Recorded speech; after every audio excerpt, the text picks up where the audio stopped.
Good morning, ladies and gentlemen.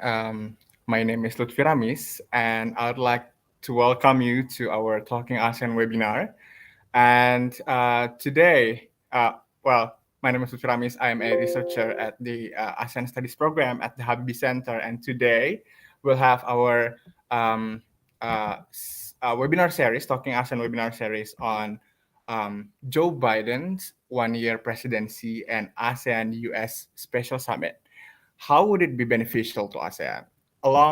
As we know that along with the one-year anniversary of President Biden's presidency last January, the ASEAN-US Special Summit on 12 to 13 May 2022 has somehow reflected Biden's administration effort to reboot the U.S. relations with the Southeast Asian counterparts, with ASEAN.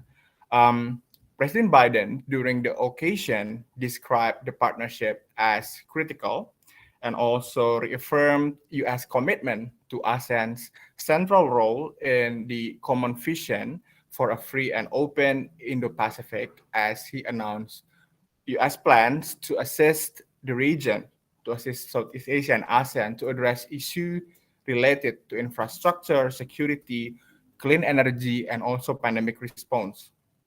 The summit has indeed shown the ASEAN leaders that the Indo-Pacific and China's challenges remain a priority for Biden's administration amidst the Ukraine's crisis. Apart from the emphasis it put on the concern about the situation in Myanmar, the summit also agreed on the ASEAN-US joint vision statement and the transformation of ASEAN and US relation from strategic partnership into a comprehensive strategic partnership. However, in account for the crisis taking place in Ukraine and Asia's divided opinions as well on the conflict, it is also interesting to note that the spatial summit ended without any condemnation, any measure to the Russia's invasion to Ukraine. With what Vice President Kamala Harris declared that the U.S. would remain present in Southeast Asia for generation, and that the U.S. and ASEAN shared a vision for the area, and together will defend against threats to international rules and norms. Now, the Habibie Center would like to welcome you to our webinar, and we'll see and explore how ASEAN and US would implement the outcomes of the special summit, how the potential scenarios would be for the US approaches in Southeast Asia in the region.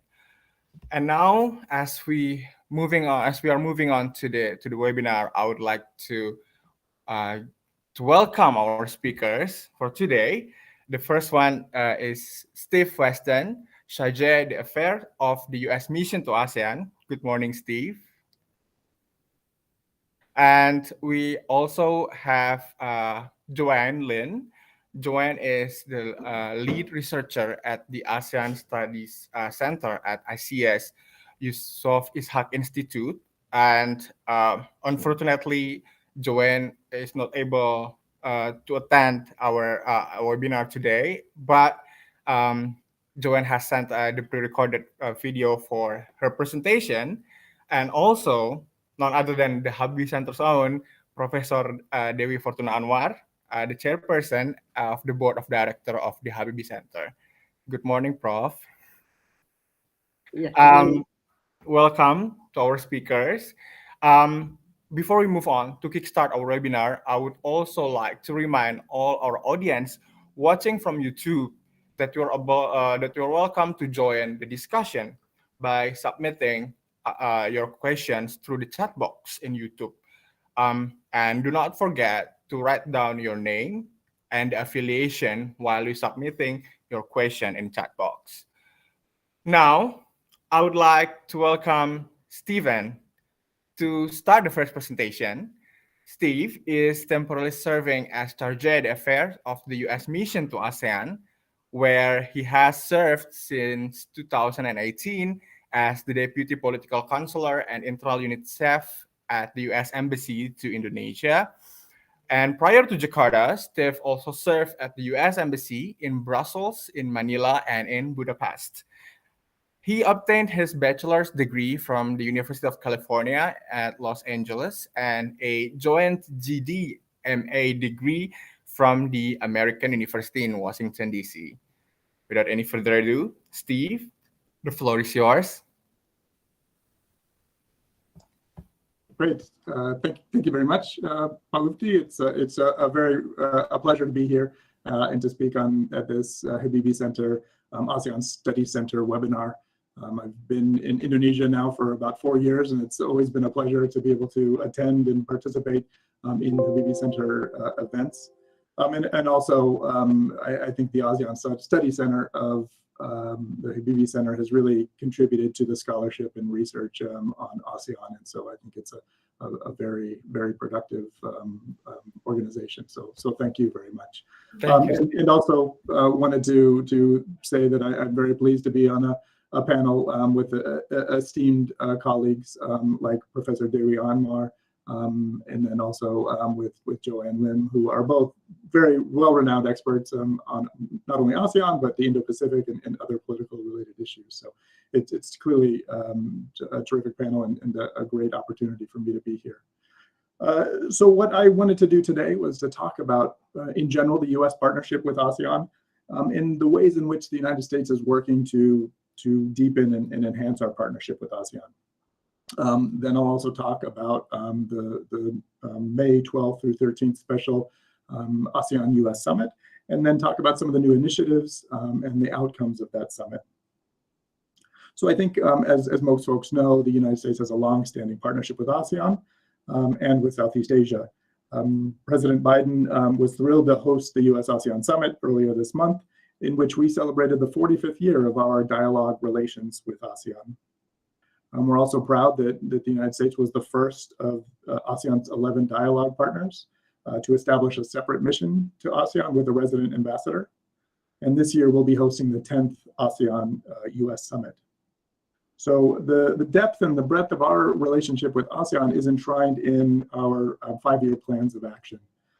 Last year, we successfully concluded the 2016 to 2020 Plan of Action, which outlined our shared commitment to ASEAN through its 3 pillars: the political, security, economic, and socio-cultural pillar.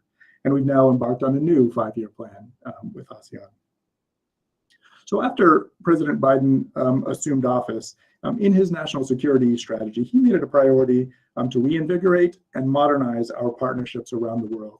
And in that strategy, he specifically referred to ASEAN. And to quote President Biden at the ASEAN-US Special Summit, we are launching a new era in US-ASEAN relations. So in order for us to further deepen our partnership with ASEAN, we started looking carefully at the different areas in which we were already cooperating with ASEAN, and then try to identify areas where we feel like we could be doing more, cooperating more closely on areas of shared interest. So we've already have strong engagements in ministerial level on foreign affairs, defense, and economics. But over the past year and a half, we looked at how we can expand this engagement in areas like climate and the environment, health, energy, transportation, and on gender equality and women's empowerment issues. And so I'd like to talk about some of the results we've already achieved in elevating the level of dialogue or developing new initiatives and expanding some existing lines of effort. For example, on energy, our Energy Secretary Granholm held the first ever ministerial level ASEAN-US Energy Ministers meeting that was part of the ASEAN Ministers of Energy meeting in September 2021. And then on environment and climate, we're engaging ASEAN across the sectoral bodies that cover climate and environment issues. And we're working with ASEAN to convene an ASEAN-US environmental dialogue this year. On health, there's a lot of cooperation ongoing. So earlier this month, the Health and Human Services Secretary of the United States, Xavier Becerra, hosted a special ASEAN-US Health Ministerial meeting. And now we're working on a 3-year health cooperation work plan with ASEAN. On transport, next month we'll hold the first ever ASEAN-US Senior Transportation Officials meeting. And on gender equality and women's empowerment, we've scheduled a seniors officials meeting with ASEAN and have proposed ministerial level engagements.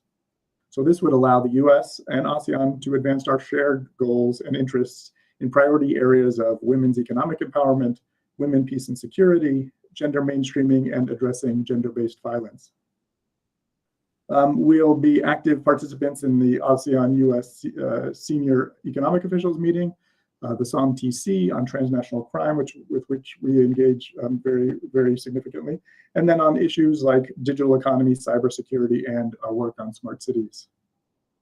So at last year's ASEAN-US Summit that took place in October 2021, President Biden announced an investment of over $100 million in ASEAN-related initiatives that are expanding our cooperation on health, climate, science and innovation, trade facilitation, education, and more.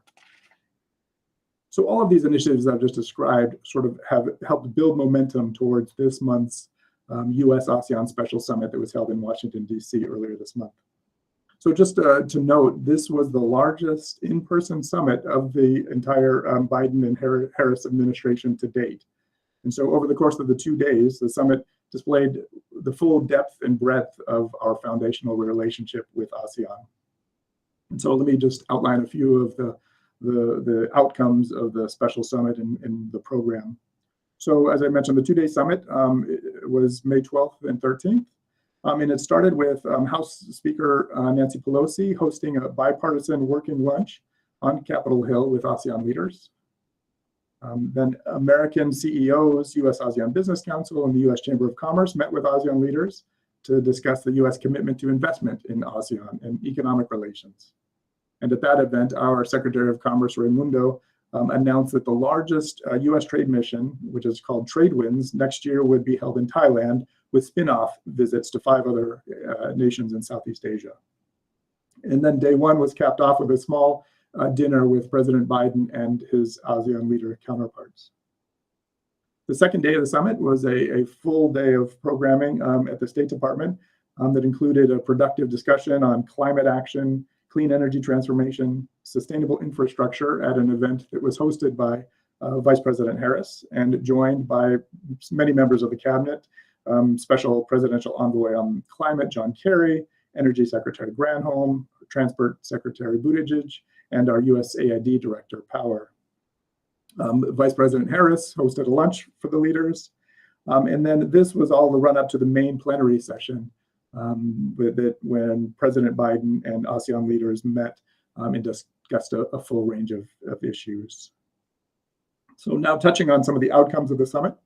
So in addition to that $100 million that I mentioned in programming that was announced at the October 2021 ASEAN-US Summit, the president announced over $150 million in initiatives, which we would expect would also help mobilize billions in private financing to help deepen US-ASEAN relations and expand the common capacity to achieve our shared objectives. So at the summit, leaders, so part of these initiatives include investing in the Southeast Asia Smart Power program to mobilize financing for clean energy infrastructure in Southeast Asia. Also involves launching a US-ASEAN Climate Solutions Hub, which will provide technical assistance to ASEAN countries to accelerate implementation of their nationally determined contributions and related low emissions development. These programs will help advance digital development across the region with a new initiative to support innovation, strengthen the digital economy and rulemaking, and facilitate public and private connections and support the adoption of global standards in artificial intelligence.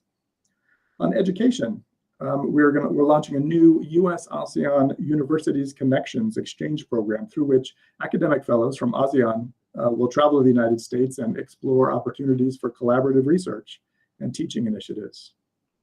The president also announced that we'll be doubling the size of our Fulbright US-ASEAN Visiting Scholarship Program, and also within 3 years, doubling the size of our premier program, the Young Southeast Asia Leaders Initiative, or YSEALI. These initiatives include increasing cooperation on countering illegal, unreported, and unregulated fishing, also expanding our US Coast Guard support to maritime law enforcement agencies in Southeast Asia.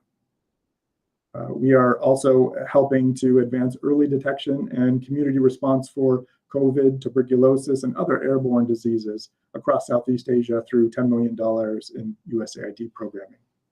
So these are just a few of the initiatives that were announced during the summit, but I wanted to talk a little bit also about some other significant takeaways. So as Palufti had mentioned, the US and ASEAN leaders had committed to establishing a comprehensive strategic partnership at the upcoming 10th ASEAN-US Summit that will take place in November 2022. And again, as mentioned, our leaders reaffirmed recognition of the centrality of ASEAN in the rules-based regional architecture, and also they acknowledged that the ASEAN outlook on the Indo-Pacific and the Indo-Pacific strategy of the United States both shared relevant fundamental principles in promoting open, inclusive, rules-based regional architecture. On climate, leaders committed to working together to advance our respective nationally determined contributions, as well as to work together on clean energy transition. During the summit, there was a lot of discussion on the crisis in Myanmar. The president expressed his strong support for the timely and complete implementation of ASEAN's 5-point consensus, as well as support for ASEAN's efforts to facilitate a peaceful solution in the interests of the people of Myanmar. The joint vision statement called for an immediate cessation of violence in Myanmar and for the release of all political detainees, including foreigners. Similarly, as mentioned, the Russia-Ukraine situation was discussed significantly. Leaders discussed Russia's continued assault on Ukraine's people. The joint vision statement called for compliance with the UN Charter and international law, and also the importance of the immediate cessation of hostilities. And in that statement, leaders reaffirmed their respect for Ukraine's sovereignty, political independence, and territorial integrity. Finally, during the summit, President Biden announced the nomination of Johannes Abraham as the next U.S. ambassador to ASEAN. He's currently serves as the Chief of Staff and Executive Secretary of the National Security Council and has worked closely with the president for many years and was involved in work on preparing this ASEAN-US Summit. We are hoping for his speedy confirmation by our Senate. So I'll stop there and turn the floor over to other presenters, but thank you very much. I'm happy to answer questions in the discussion period at the end. Thank you. Thank you, Steve.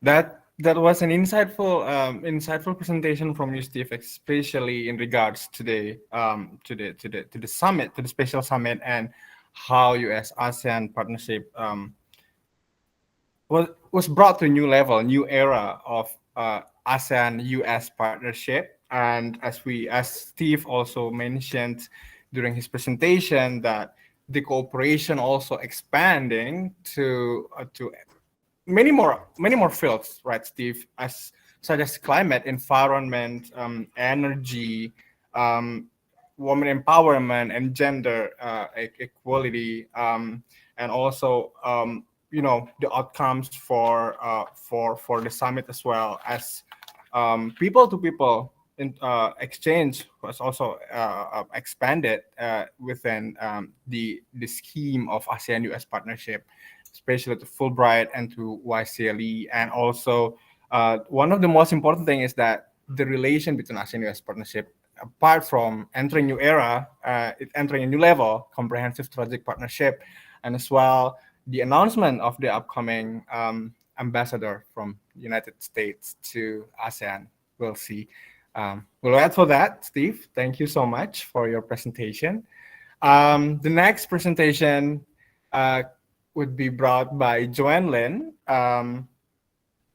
which unfortunately, as I've mentioned before, Joanne couldn't be with us today. Therefore, she sent us the pre-recorded video as for her presentation. And before we move on to the video, I would like to read some of the Joanne's biography, short biography, that Joanne is a lead researcher at ASEAN Study Center in ICS Yusof Ishak Institute, Singapore. Joanne has previously served at the ASEAN Secretariat from 2015 and to 2021, where she was the Assistant Director and Head of External Relations Division under ASEAN Political Security Community Department. Joanne also obtained her Bachelor of Social Science with honor in Economics and Management at the London School of Economics and Political Science, University of London, and Master of Political Science in Global Governance from Kyung-hee University in South Korea. Now, I would like to present you the presentation from Joanne through the pre-recorded video. We'll be waiting for my colleagues to actually share the screen for Joanne's video.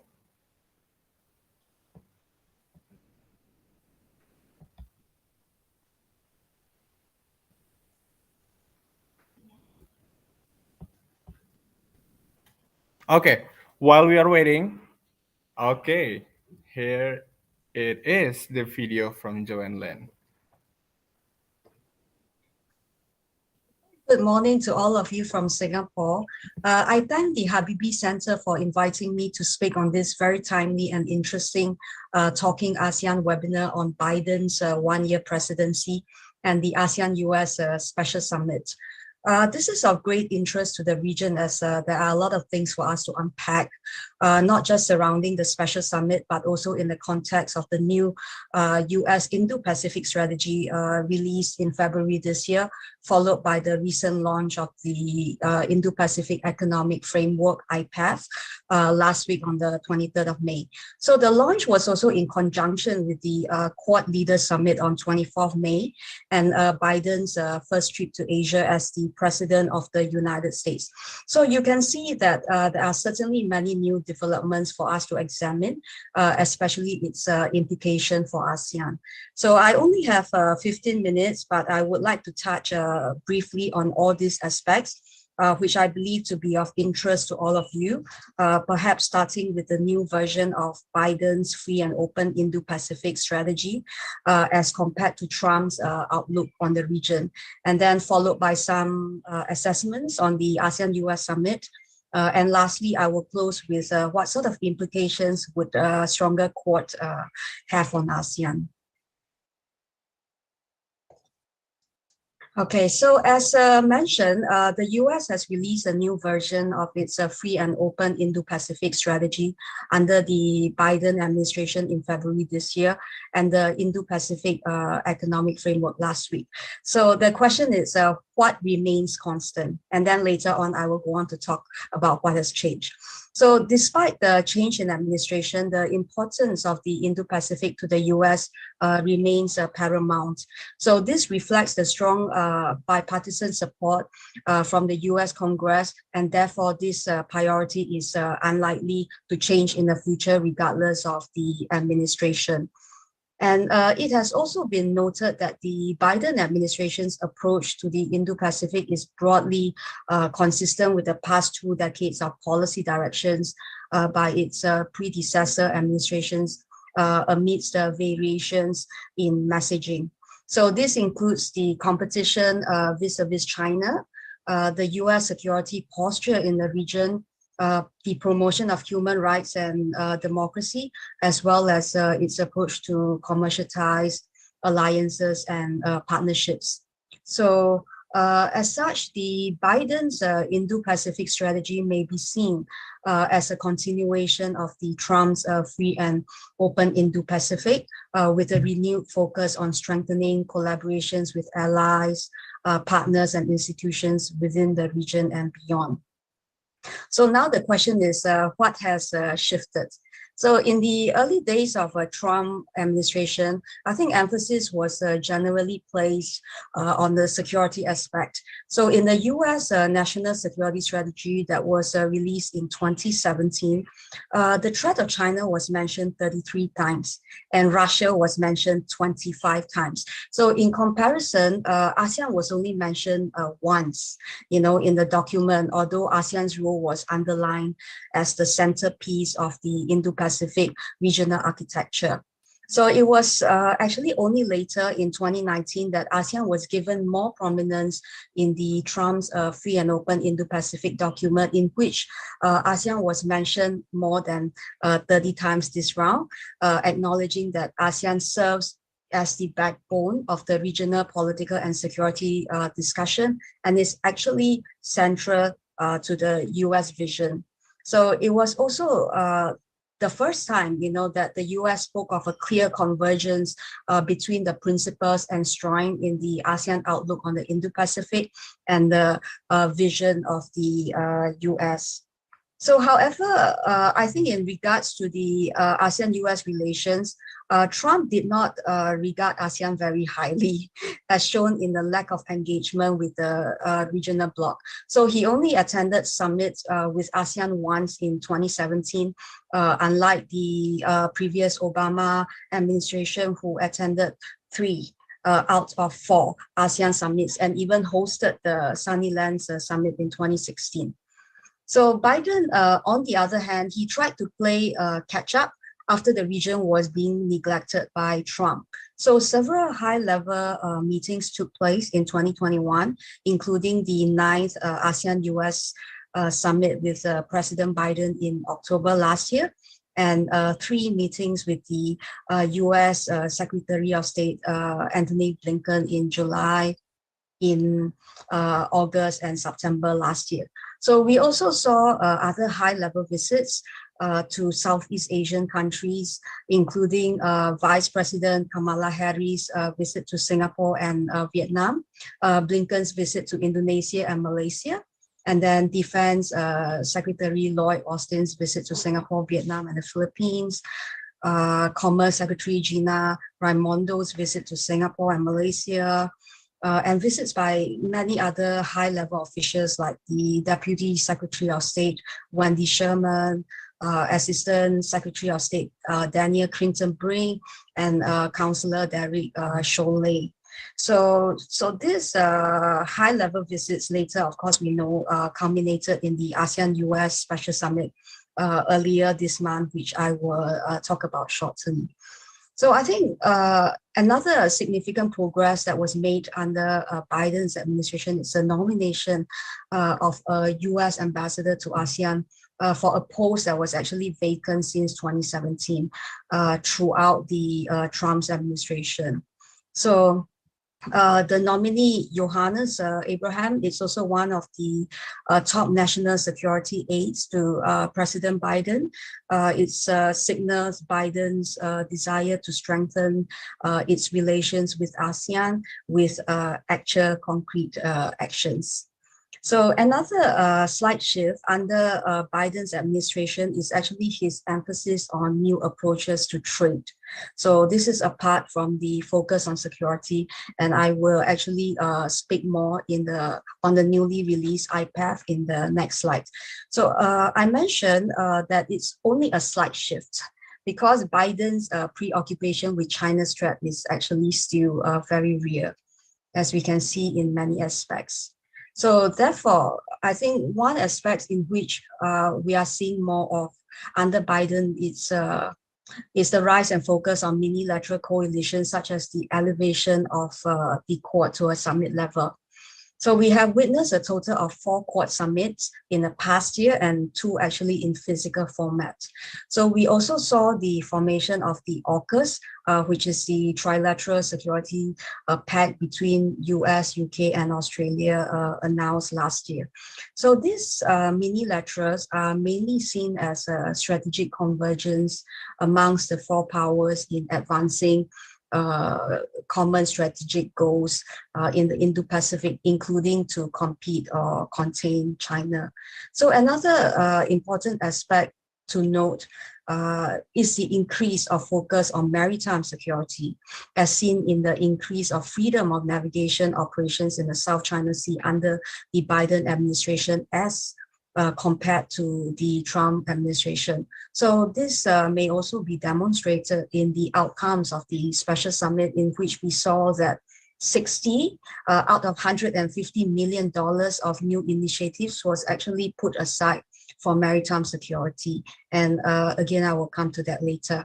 So Biden has also placed greater emphasis on the importance of multilateral engagement, which have been neglected under Trump's administration. So we saw, like, within the last 2 years, the US has actually recommitted to the World Health Organization. The US re-entered the Paris Agreement, and that was all after President Biden took office.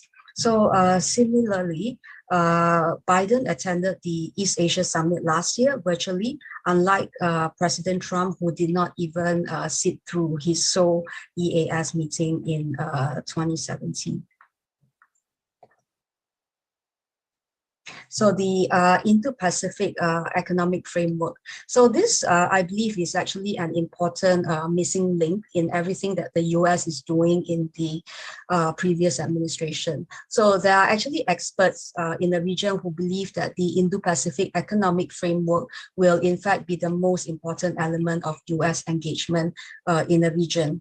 So with 13 initial partners, including 7 ASEAN member states, with the exception of Laos, Cambodia, and Myanmar, we can see that the region, in a way, welcomes the IPEF as a sign of renewed US economic engagement in the Indo-Pacific region, and that it complements actually the US security presence in the region.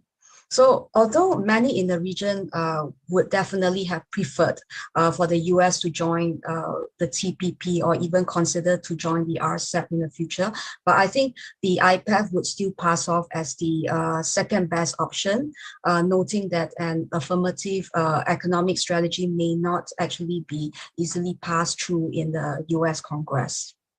So I would actually see this as a very first positive step towards taking into consideration the region's need for economic engagement above security engagement.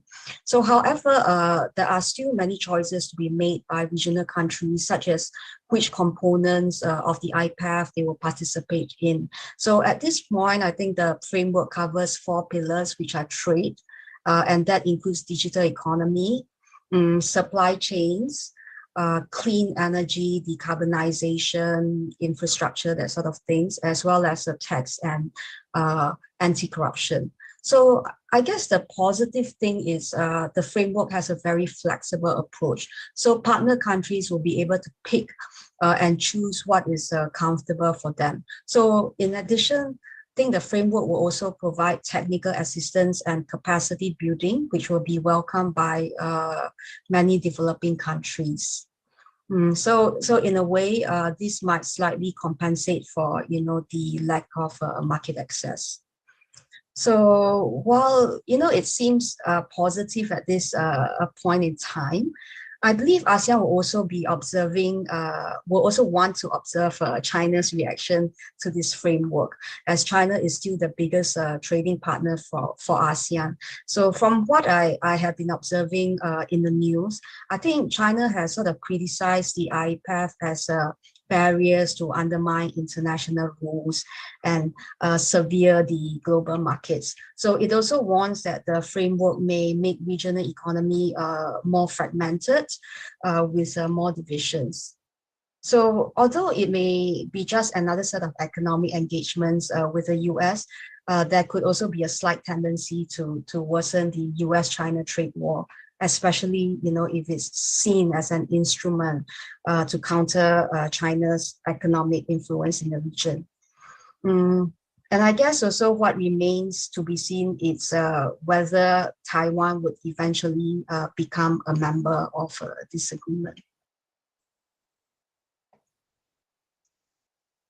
So now let me move on to quickly give my take on the ASEAN-US Special Summit and really what is it in for ASEAN. So the convening of the summit in itself, I think already signals that the US wants to be committed to the region and can be seen as a strong and reliable partner in Southeast Asia. So aside from the symbolism, there seems to be a number of significant announcements by the White House which unfortunately I did not see it being reflected in the pre-drafted ASEAN-US joint vision statement. So I guess the substantive outcome, which amounted to over 150 million US dollar, will be mostly welcomed by ASEAN. So this will be on top of the 102 million in initiatives announced last October during the virtual summit between President Biden and ASEAN leaders. Yeah, so there is a very long list of initiatives that I think we can all see on the website of the White House, ranging from climate futures to economic futures to education, health security, maritime initiatives, among many others. So some of the initiatives are completely new, while some are just an enhancement of existing initiatives from what I see of it. So from my personal observation, I mean, the bulk of support to the region is going into sustainable infrastructure. Around 40 million was allocated for that, and even greater investment in maritime security, around 60 million. So that sort of priority seems to point to one direction, which is to counter China's maritime assertion in the South China Sea, and of course the Belt and Road Initiative. So I guess the White House was also very upfront to actually note that the summit was Washington's effort to step up its game in Southeast Asia. So that is why the US has also announced, its intention to establish a comprehensive strategic partnership status with ASEAN to be on par with China, because China received that status from ASEAN last year, and also to allow the US to actually work towards greater strategic alignment with ASEAN. And I guess apart from the many initiatives announced, the US has also finally nominated an ambassador to ASEAN after having the position vacant for 5 years, as I mentioned earlier. So I guess this on its own may be seen as a victory of the summit. And I believe ASEAN in general would also welcome the strengthening of the relations through the newly announced areas, but will be cautious, to actually study the proposals before jumping on the bandwagon. So ASEAN might be cautious about the maritime initiatives, which may see more US vessels in the South China Sea. I guess ASEAN would be fine with these new initiatives as long as they don't further complicate matters in these very contested waters. And I think what remains to be seen is really how much of these initiatives will be driven by ASEAN, like implemented through ASEAN mechanisms, and how much will be implemented bilaterally between ASEAN and US. After all, I think the US also did highlight that upping its game in the region is also working with countries bilaterally, apart from working with ASEAN as an institution.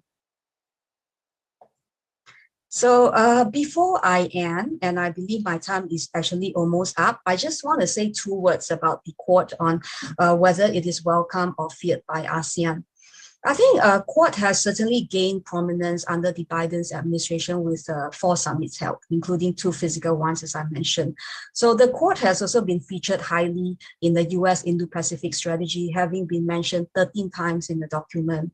So I think it has in a way moved on from being a platform of security dialogue to one of practical cooperation, including in the areas of health security, vaccines, infrastructure, clean energy, cybersecurity, technology, space, maritime, and whatever you can name. So apart from such cooperation among Quad members, the Quad has also expressed their desire for greater cooperation between the Quad and ASEAN through various joint statements. So, but whether ASEAN will take up such an offer remains to be seen, because I think there are diverse views within ASEAN on the implication of such US-led mini-lateralism. I think some views that, such mechanisms may actually weaken ASEAN centrality, escalate the region's arms race, or result in a worsening of the US-China rivalry are actually quite real. So this is actually also a result of China viewing such a grouping as an Asian NATO, if you read in the papers. So however, on the other hand, I think we see the perception of the Quad changing within ASEAN. I think practical cooperation with the Quad, such as like vaccines and climate security, may be welcomed by ASEAN. And this has also been shown in the State of Southeast Asia survey this year, in which the majority of Southeast Asian respondents welcome such an initiative. As such, I think we also cannot rule out some sort of partnership between Quad and ASEAN later on. Now, on my very last slide here, I just want to show you the result of the survey I just mentioned. As you can see, 58% of the region supports the strengthening of Quad in areas of practical cooperation. However, the AUKUS is really another matter altogether. As you can see, about a third of the region view it as a tool to balance China, while about 1/5 of the region feels that it will escalate the region's arms race and also weaken ASEAN centrality.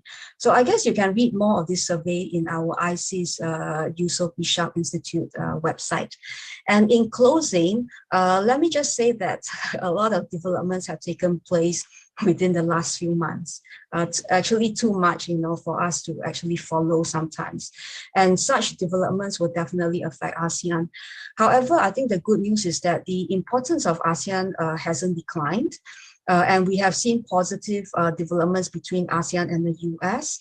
And I also really hope that such a momentum will be maintained in the future and even, in the next administration after Biden.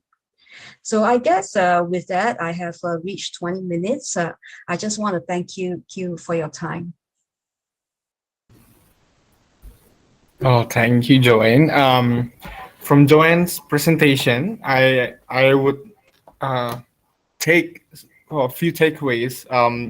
Among them is the change and the shifts of U.S. policy towards ASEAN during the two different administrations, in which the promotion of human rights, Indo-Pacific, and also the democracy still same between two administration. However, the engagements of U.S. to the region is increased during the Biden's administration, and also what's missing, according to Joanne, what's missing during the previous administration is that the economic in the Pacific economic framework has seemed to reflect this missing link from the previous administration, as also the engagement during the Biden's administration was increased, and including in economic sector.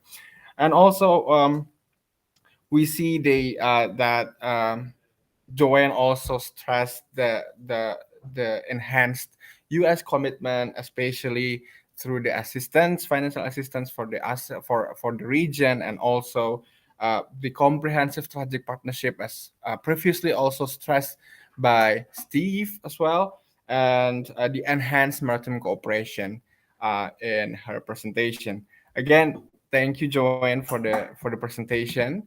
I would like to remind all of the audience before we move on to our last speaker, Professor Dewi.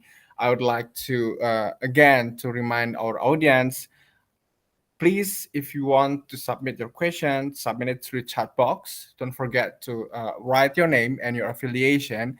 And in case your question is addressed to one speaker, you could also write the name of the speaker that you want your questions to be answered by. Okay, now we are heading to the last presenter, Professor Dewi Fortuna Anwar. Professor Dewi Fortuna Anwar, apart from being the chairperson of the board of director at the Habibie Center, she straddles the world of academia, political, and government, I might say. She was the deputy chairman for the social sciences and Humanities at the Indonesian Institute of Science, or LIPI, previously, from 2001 to 2010, and also the Deputy Secretary for Political Affairs in October 2010, and also Deputy for Government Policy Support of the Vice President of the Republic of Indonesia since May 2015. Professor Dewi obtained her PhD from Monash University in Melbourne in 1990, while also obtained her MA and BA with honors degree from SOAS, University of London, in 1982 and 1981, respectively. Now, I would like to invite Professor Dewi. Professor, the floor is yours. Thank you very much, Lutfi. Thank Yes, you, to remind you that now I'm no longer with LIPI because LIPI is no more. So since leaving the Vice President's office in 2017 because of old age, and I'm returning now as full-time academia, but now under BRIN, so Research Center for Politics, the National Research and Innovation Agency, or BRIN. LIPI is no more. Well, I'm very glad that I asked to speak last, because I said, let the two speakers first, Steve from the United States, explain the policy, and then Joanna Lin, who is very experienced in ASEAN studies and working on ASEAN, will cover the issues very comprehensively. So I think that was a smart move on my part, so that I don't have to elaborate everything else. So I can just say, a ditto. I agree with everything that is said. So what I would like to focus on now is just maybe commenting, on all that's been said. Our problem with President Joe Biden is about managing expectation. After 4 years of what ASEAN would say is a dark age of Trump's administration policy towards Southeast Asia, towards ASEAN, in which, the symbol is that there's no U.S. ambassador to ASEAN. Trump only attended one meeting with ASEAN, and basically there is a basic neglect of multilateralism in general, and and ASEAN in particular, and a more focus on on North Korea than the partners. So there is this high expectations of when Biden came to office, like Obama 2.0. After all, Biden was vice president during the Obama period. So there was this romanticism that Southeast Asia would again become a focus. Obama, of course, has a special connections with Indonesia. So that Indonesia has a very special perspective of President Obama, and of course, he visited here very frequently. So there was this expectations not only of U.S. policy towards Southeast Asia becoming much more focused and elevated again, but at the personal level, there's also going to be much greater relations also between Joe Biden and Southeast Asia. After all, he had been vice president during that time. So this is where we started, from a very high point of expectations, where the journalist mentioned about the state of Southeast Asia, the survey that the Yusof Ishak Institute carries out every year. During the Trump period, the ASEAN perspective, Southeast Asian countries' perspectives of United States really went down, and during that time, China went up. And I think this is unavoidable. Whenever you talk about the United States, in view of the fact that the big narratives in the Indo-Pacific region is the U.S.-China rivalry, how does the perspectives of China compare to the perspectives towards the United States? In almost all the ASEAN countries, perspectives of the United States went down, and concerns about the United States went up, and so on. And then when the expectations of Biden's presidency, even before he took office, when he won the presidency, the survey was carried out again, and you can see the change immediately. The perspectives of the U.S. really improved, and there's this expectations of improved relations. So the first year of Biden presidency was a bit of a disappointment because it was a bit slow. Not much happened. ASEAN was waiting and waiting for a visit, for high-level visits and so on. But as we know, the United States, Biden faced very complicated domestic issues, and he has to focus internally first, of course, and of course he didn't really have that much time to focus on external affairs. So there was a bit of a slow start. So there was and you can see already that the perception was not as high as before. But luckily, as has been mentioned by Steve and Joanna, the second year everything picked up. There's a number of high-level visits from Secretary of Defense Lloyd Austin to Southeast Asia, Vice President Kamala Harris to the region, and then of course and it was before Secretary of State Antony Blinken came from Jakarta. There was a lot of angst at the time, if you remember. Jakarta was bypassed by this high-level visit. Singapore and Vietnam were the one. So there was a lot of discussions. The talking heads were talking in Jakarta at the time. Why was Indonesia not visited and so on. So this is something that we can discuss later, because the focus was very much on security, strengthening the security cooperation. So this is the second year of the Biden administration, and then clearly after that there was picking up with the President Biden taking part in the East Asia Summit, and all the high-level Secretary of Defense, Secretary took part in ADMM Plus, and Secretary Blinken took part in ASEAN Regional Forum, and that visits to ASEAN capitals and so on. And so ASEAN said, this finally the ASEAN has obtained the proper attention from the United States, and culminating in this special summit. So at the normative level, there is a big sigh of relief, and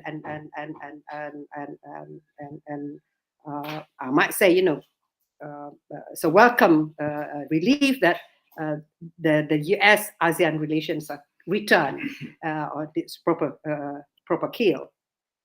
And the special summit in Washington, D.C., which is the first time, is important in its own right.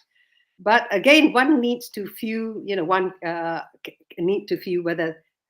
whether one is an optimist or a pessimist. And unfortunately, a lot of the analysts, Steve, tend to be skeptics and cynicals. Rather than viewing the glass half full, there's always a tendency to view the glass as being half empty. So what are being declared and what are being actually delivered, and the expectations of follow through. And now I've been reading, a number of comments in national papers and regional analysis and so on. I think there is a consensus that it is an agreement that there is a stronger focus on ASEAN by the Biden administration. That at the declaratory level, the emphasis on ASEAN centrality, the recognition of ASEAN as a regional convener, as a focal point, a node for a more inclusive regional architecture, as an institution that sets the agenda and so on. That is very welcome news to ASEAN, and I'm very happy that this has been reiterated over and over again by the Biden administration. But at the same time, then there'll be criticism. Yes, this is very nice, ASEAN centrality, and then the fact that the IPEF, the Indo-Pacific Economic Framework, was mentioned at the Washington summit, and the seven leaders of ASEAN, sign on to the IPEF. But then they say, but the actual launching the IPEF did not take place. in the ASEAN-US summit, but it took place in Tokyo during a Quad summit. So they said, is it ASEAN centrality, or is it, it's more the focus on Quad? We can discuss this, and we can say, it's one or the other. We do not need to see, we do not need to pit the Quad against ASEAN and so on. But the fact of the matter is that, clearly for the United States, ASEAN centrality is given due recognition, but in terms of meetings, including physical meetings, clearly the Quad is getting greater primacy now, and that is one reality. And then at the so ASEAN centrality, yes, but there are other priorities. Minilaterals clearly coming for the United States, in which it is where it has an agenda which is much more exclusive. That is getting greater priority, and plus, of course, AUKUS now. And then looking at substance, I've been reading comments about the initiatives, the $102 that was offered last year, and $102 million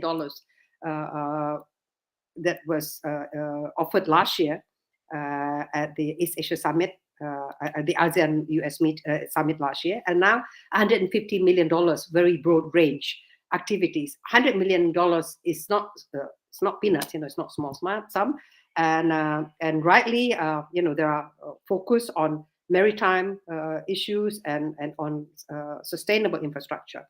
But then again, comparisons are made. What is $100 million compared to $150 billion that China is bringing to Southeast Asia in terms of aid, infrastructure, and so on and so forth? So if the IPF is seen as a framework, an economic framework to complement US security initiatives in the Indo-Pacific, as a means to provide ASEAN with alternatives, with choices. The United States, President Biden and Secretary of State said, well, we do not want, the US does not want to make ASEAN choose between the US and China, but we want to provide ASEAN with choices. And that is exactly what ASEAN wants. ASEAN does not want, ASEAN as an institution and ASEAN countries do not want to be forced only to lean on one power or the other, because overdependence creates vulnerability. So having choices, having alternatives is better. But then people say, this is rather underwhelming, the amount that is actually being offered. And then we look at the broad range of issues, and we say that this is very good because it's very comprehensive. It touches on a number of issues, on climate issues, on governance issues, on gender equality issues, on economy issues, and so on. But then the criticism would say, what is the narrative? What is the focus? Because if you're only having so much money and you're spreading it too thin, what exactly is the priority? So, like one of the Lowy articles I read, they say that there is no clear narrative. What is this is in contrast, for example, China's BRI focus on infrastructure, and then there's also Japan's economic development. So there's much more focus with the little money available or the big amount of money available. What is actually the priority, the focus? Or is it that you touch on everything, but if everything is priority, then nothing is a priority, and that that criticisms have also becomes an issue that might be worthwhile thinking on the part of the US, because then the offers may become spread too thin. And then with the IPF, it is here again. This is managing expectations again. Clearly, the US wants the Indo-Pacific economic framework to be the new focus of US engagement, trade engagement with the region. But from the very beginning, we know that President Biden's feet are already tied. Because the United States, the appetites for free trade domestically in the United States is very low. So it's a non-starter. It's a political non-starter to offer a market access. So in that case, the excitement goes down. So if in terms of money for investment is quite small and there's no trade access, not all Southeast Asian countries would be excited about taxation and corruption issues and so on. Well, that's very, very important. So these issues, we really need to say, we can pick and choose, cherry pick, whether you want to work on climate change or whether you want to work on digital economy, whether you want to work on tax and corruption. But if that is the case, why do you need a framework? If there is no, if there is no coherent structure in which everybody, at least more or less at their own pace, of course, but but everybody should buy in. Then why do you need a particular framework for it?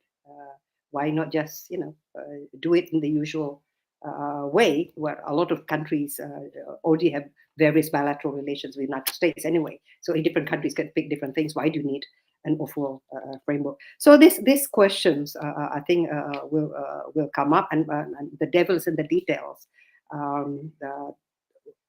When if I'm asked, what do I think Indonesia should do, and I say, the devil's details. I don't really know the details yet.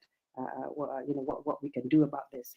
I'm running out of time, but the most important things for the rest of the world, not just ASEAN, but particularly with ASEAN, in regards to the United States, is not what the policy is, but how consistent the policy is going to be 3 years down the road, 4 years down the road. Because we have learned that foreign policy is not always bipartisan, although, the big issue is bipartisan.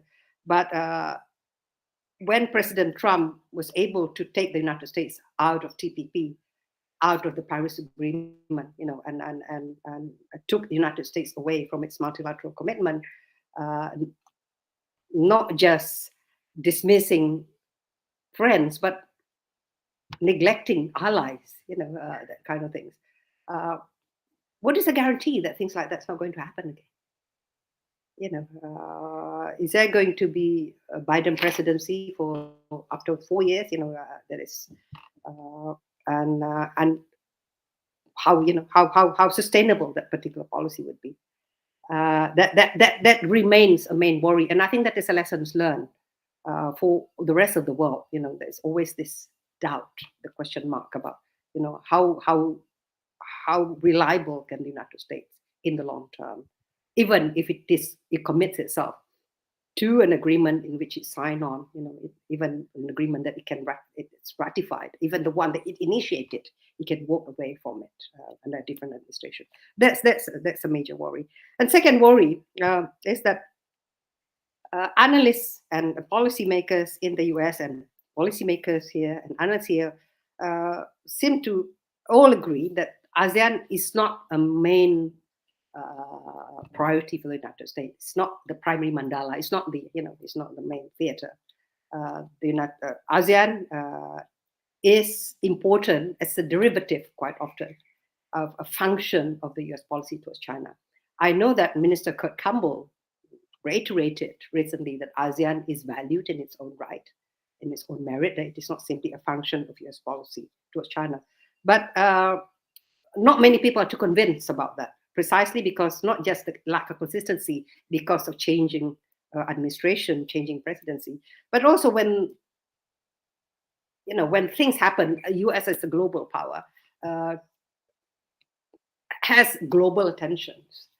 And we probably have to be thankful that that Southeast Asia is not a primary theater, because a primary theater means this is an area of conflict. Southeast Asia was a primary theater for US policy because of the Vietnam War, and thank God, we are not a primary theater of conflict. So we are not the Middle East, we are not the Ukraine, we are not Northeast Asia. So we should be thankful of this. But also it means that quite often the attention towards Southeast Asia is not consistent because it is derivative of policies elsewhere, particularly the US-China rivalry. And I think that this probably is a fact of life, but at the same time, relationship cannot be handled in an on and off. You have to develop relationship in a more consistent manner, and you don't just come to your friends when you need them, and then when things When you don't really need them, then you neglect them, because then the US loses ground. So if the directive is for the US to provide alternatives and in a way to counterbalance China's to recapture lost ground in Southeast Asia, much more needs to be done by the US. And I think some ASEAN countries are willing and to become partners, and we are all very excited that the relations will be elevated to a new level, comprehensive strategic partnership. It will be comprehensive, it will be strategic, but again, the devil's in the details, and I look forward to November to see what the details would be. Thank you. Thank you, Professor Dewi. Thank you. Really interesting presentation. And now we'll follow up to the question and answer session. We have so far collected 2 questions actually. The first one comes from Yvette from the Jakarta Post, and this question is addressed to Mr. Stephen Weston. The question is that you mentioned that the recent ASEAN meeting was the largest in-person summit during Biden-Harris administration. What has motivated Biden to intensify engagement with ASEAN?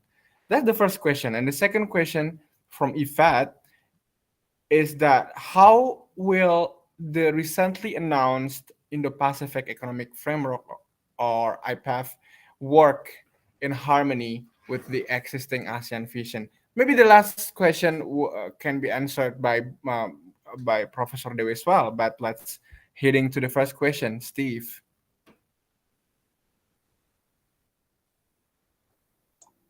Great, thank you, Parvati, and thank you to Yvette for the question, and also thank you to Professor Dewi and to Professor Joanne Lin for their very interesting presentations.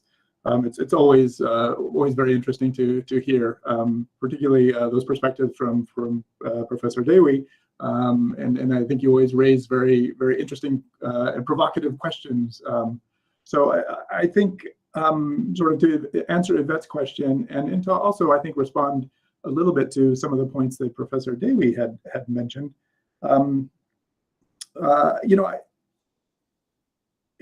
absolutely right that this event was the largest in-person summit event of the Biden-Harris administration to date. But I think what this does is this reflects, certainly as I went through, sort of all the new initiatives. This does reflect a real enhancement, examination of our engagement with ASEAN and where we can be doing more.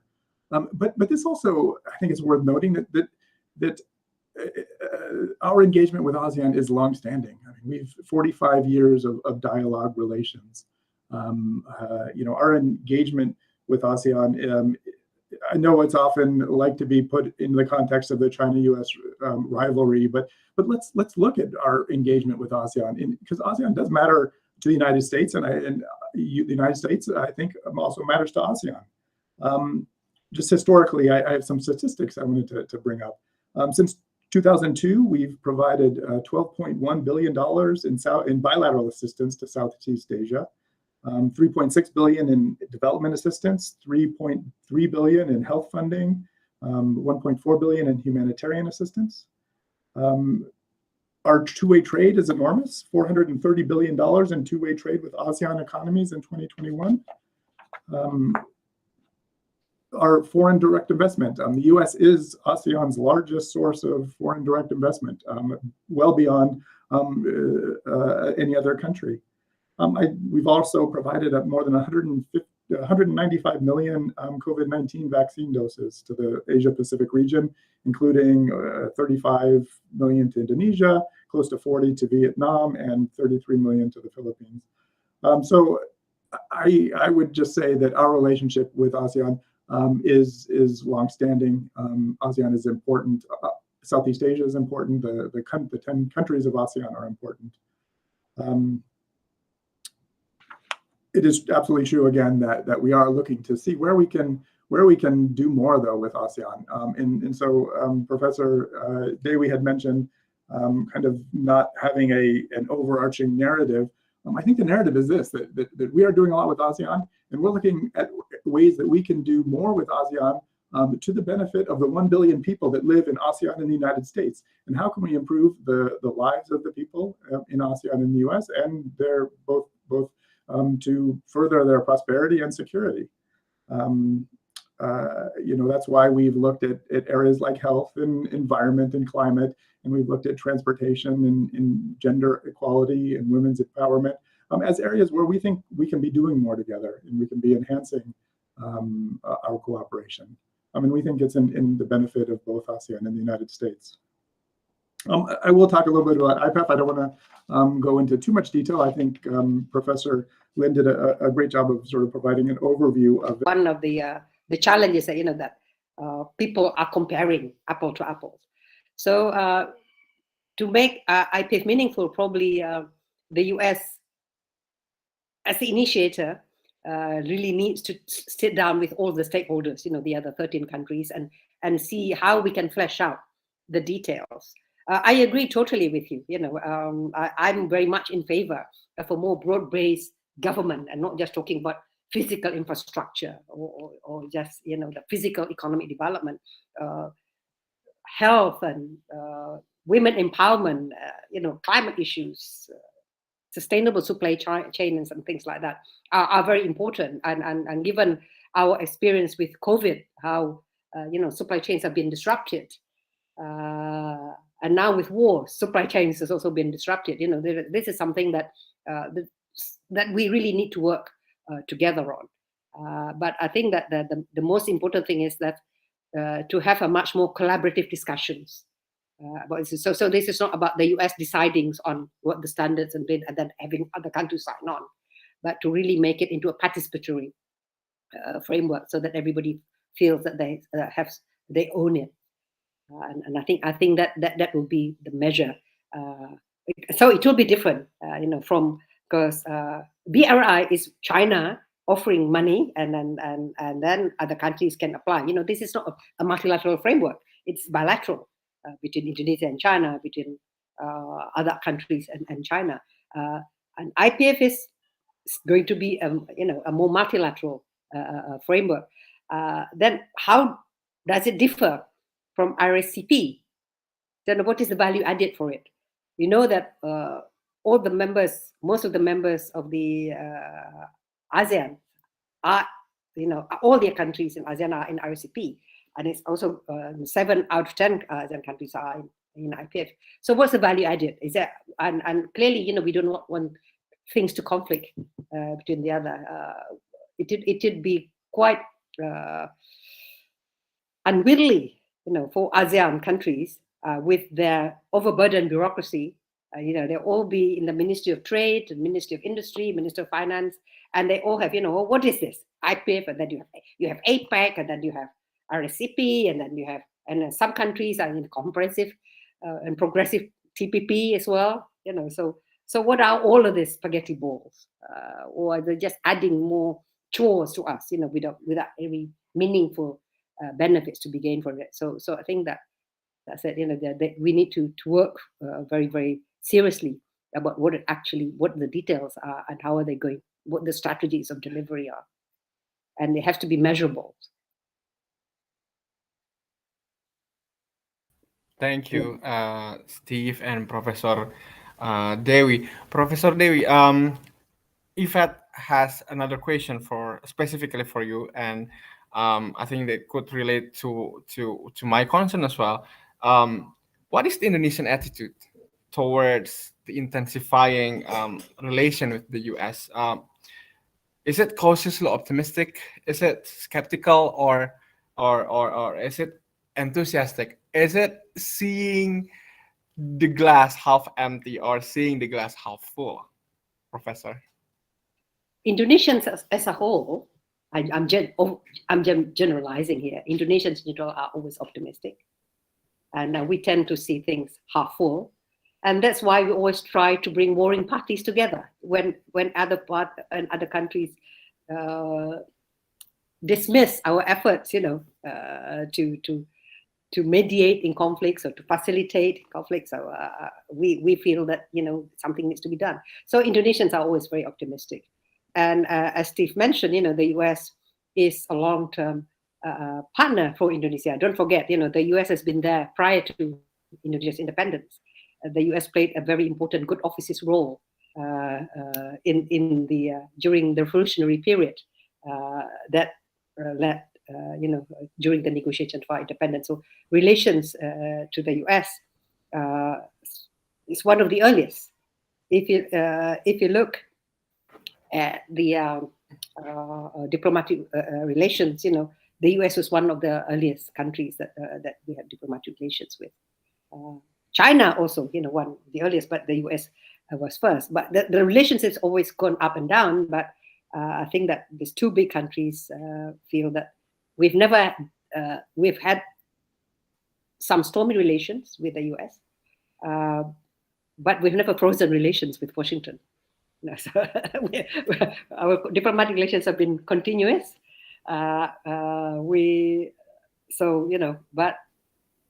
precisely the stormy relations, because big countries, big civilizations, and there are a lot of cultural differences. But at the same time, there are understandings that we need each other. Indonesia, because of its geographic position, straddling the Indian Ocean and the Pacific Oceans, we are right in the middle between the two continents and two oceans. And the United States is a Pacific power, and I think that needs to be reiterated. The United States is not just an Atlantic power; it is a Pacific power. So it is now an Indo-Pacific power. So I am of the opinion that it has a legitimate right to be here. So it's not an alien power to be here. But that what we need to remind the US that it is an Indo-Pacific power. So don't only come when you remember it. So when the Pacific is Pacific, when it is settled, then it tends to be neglected, because relationships need to be nurtured all the time. So what my expectation is that are we happy that the new administrations in the United States has again pivot to Asia, has rebalance to Asia, yes. But my warning is that it has to be consistent, so that there needs to be much more less precedent dependent, and unfortunately, in fact, at the bureaucratic level, things never change really. But unfortunately, it is the symbolic at the top that grabs attention. I'm sure that even during the Trump celebration, the U.S. embassy here is not less busy. But unfortunately, the symbol of not having an ASEAN ambassador was a very powerful symbol. So I'm happy to see the directions, and I would like to see the real, not just at the normative level, but at the practical level, that there will be real deliverables as well. Pak Luf, do you mind if I just make a quick comment? Sure, Steve. I just wanted to also just note that Indonesia, when we're in the discussion of Indonesia, is our country coordinator for dialogue relations. So we are working and very pleased to have Indonesia as our country coordinator, because in this capacity, they sort of help guide us and advise us on ASEAN processes and how best we can be working within ASEAN to sort of achieve some of these different higher levels of engagement in programming and dialogues. And so they've been our dialogue country coordinator for the past year. It's a 3-year process that they will continue to be our dialogue, our country coordinator. And I just wanted to make one other point. It may not be very well known, and I don't want to get into a discussion of comparing the previous administration with the current one, but there was work underway in 2020 to convene or to invite ASEAN leaders to a special summit in the United States that was unfortunately postponed because of the COVID-19 pandemic. I just wanted to point that out. Thank you. Thank you, Steve. Thank you, Professor Dewi, for the answer. Actually, that was really interesting. For Steve, there is, and of course, for Prof. Dewi as well. there are two questions from one person, from Kang, to Steve. Is it possible that Taiwan can join hands with the US to contribute to the ASEAN region? If so, in what areas and what projects would it be?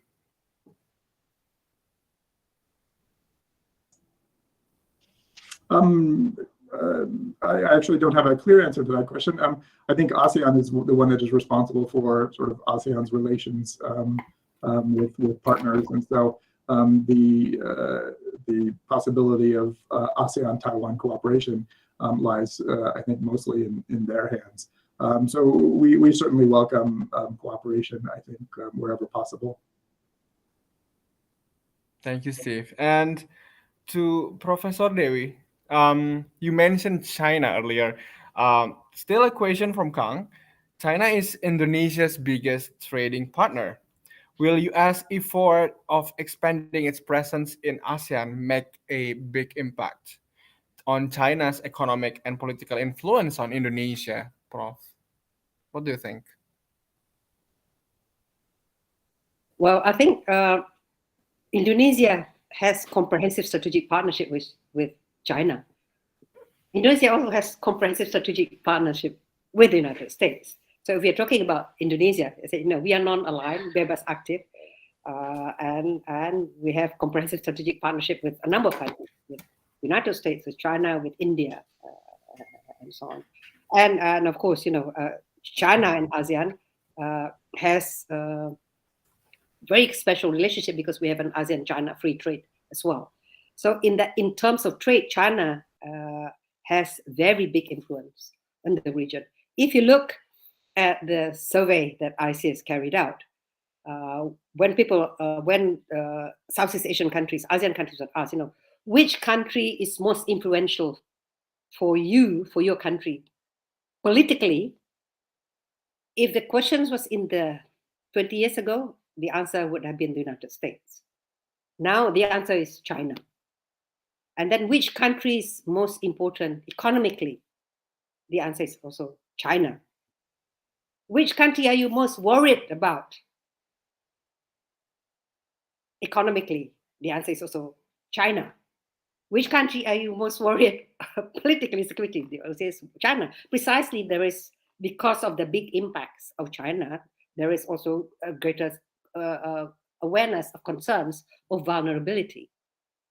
For all of the ASEAN countries, in fact, attitudes towards the United States tend to be much more positive than towards China. There are less concerns about threats from the United States and threats from China, and more welcoming towards the United States than in China. This is under the current administration. But during the Trump period, there's more or less, concerns about China and concerns about the United States were more or less the same, particularly in Indonesia.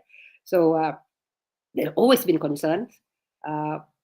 For Indonesia's concerns about China relates to various complicated, very complex domestic issues from history, perceptions of economic penetration, the presence of foreign workers here, Chinese workers here, as well as the questions of the South China Sea, the North Natuna Sea, and so on. But for the man on the street, it's the economic issues, the massive influx of Chinese products, for example, the threats of deindustrializations, where a lot of Indonesian manufacturing companies are no longer competitive and closed down because we are not as competitive as China. A lot of the agriculture sector, that we are not as competitive. If you go to a supermarket, most of the fruits there are imported, and they're mostly imported from China.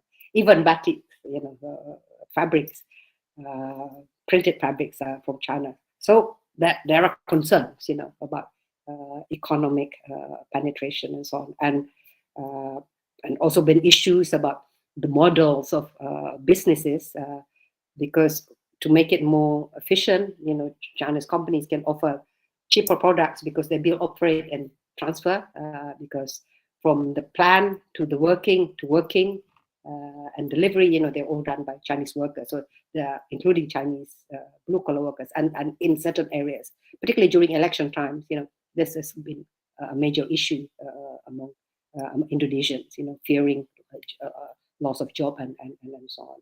But at the same time, we are very close partners with China, and China is a major provider of vaccines for Indonesia, and I think that Indonesians are appreciative of that. And China is also a favorite destination for studies. A lot of young people, not just Indonesians of Chinese origins, but a lot of ordinary Indonesians go and learn Mandarin. They go and study in China. So there's also increasing people-to-people contact also. So there are concerns precisely because there's so much interaction and there's so much historical baggage. Thank you, Prof. Prof, I'm interested with the surface that you have mentioned earlier, towards China, the attitude of particular Indonesians toward China, in some fields.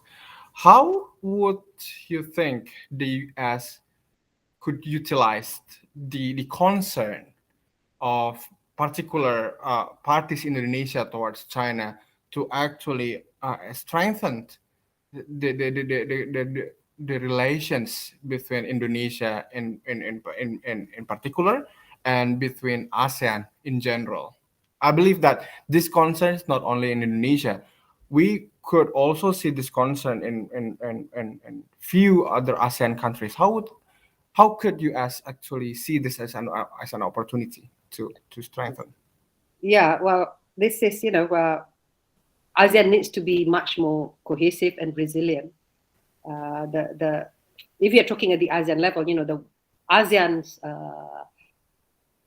credo is always ASEAN centrality, but ASEAN centrality could never actually take place if ASEAN itself is not united, if ASEAN is not really able to set the agenda and to be cohesive and to be able to advance its own positions, if it has to take difficult positions and important positions, for example, on the South China Sea, where China claims the entirety of the South China Sea, and there are other ASEAN claimants. We have seen what happened, in 2011. Was it 2011 in Cambodia, where there was there was no joint communique. Was it 2012? I'm sorry, I've forgotten the exact year, but this was a dark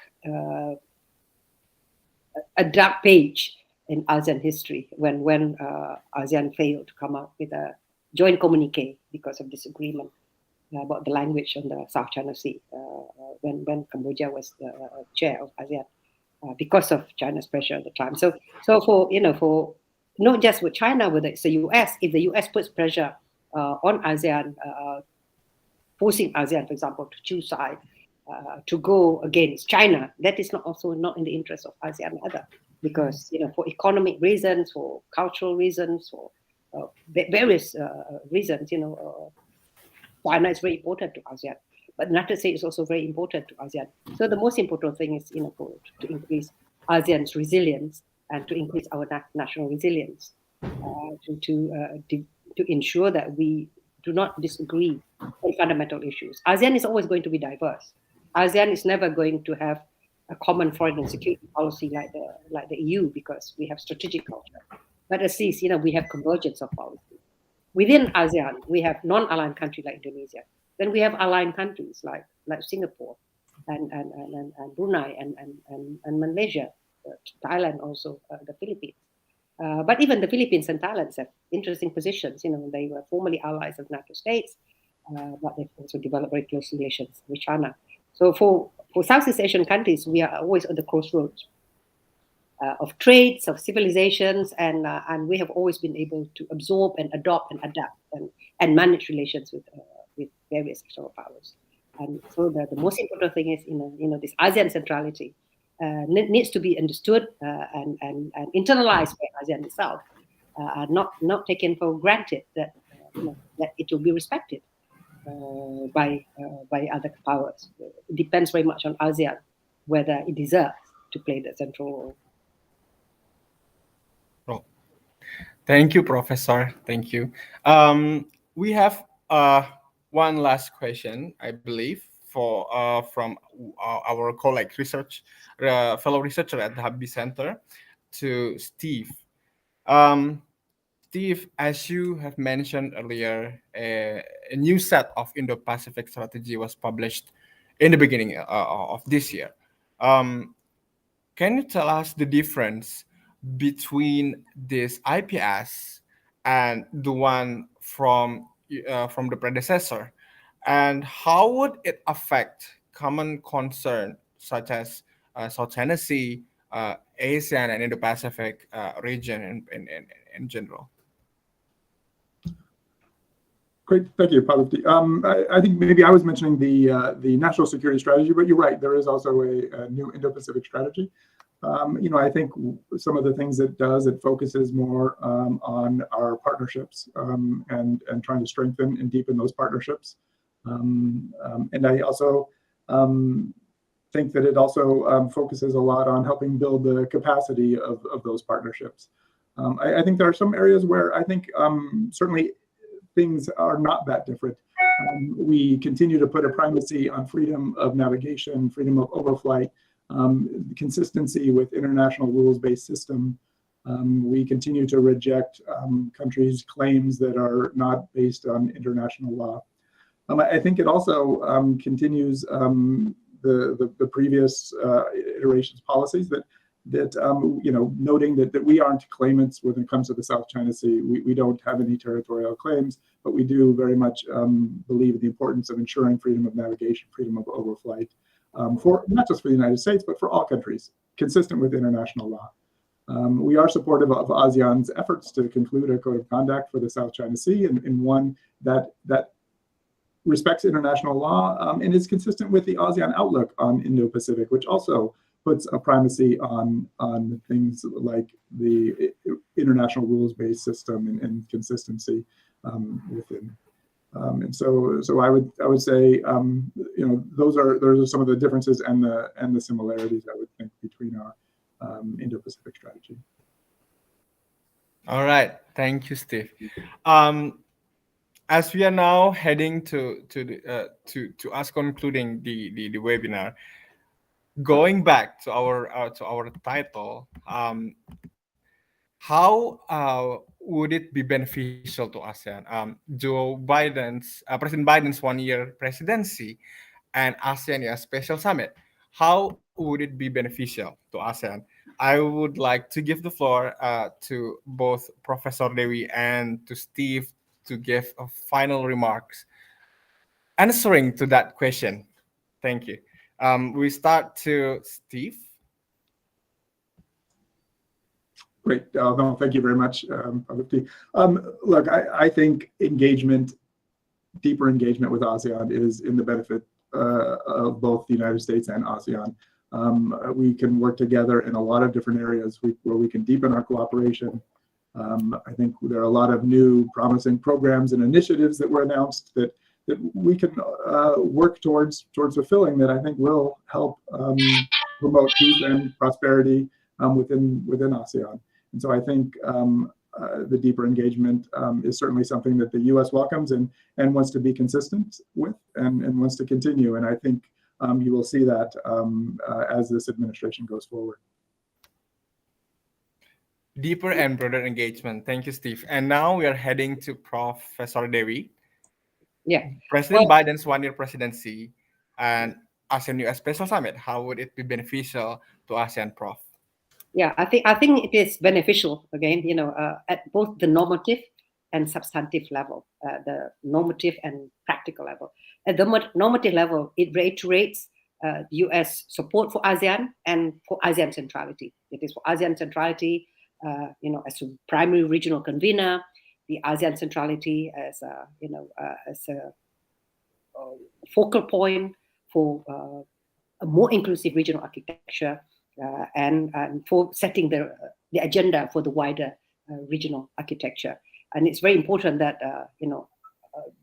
the reaffirmation of the U.S. support for the ASEAN outlook on Indo-Pacific is very, very important because this reassures ASEAN, that it will play that central role. So that is at the normative level, it is extremely important. It is important that a special summit also deals with more practical levels, the various areas of cooperation, without looking at the sum, the amount being committed and so on. Those various areas of cooperation are important by themselves because these are functional linkages which create the fabrics, of cooperation. So for the international relations students, they know that functional cooperation is very important because it creates interdependence.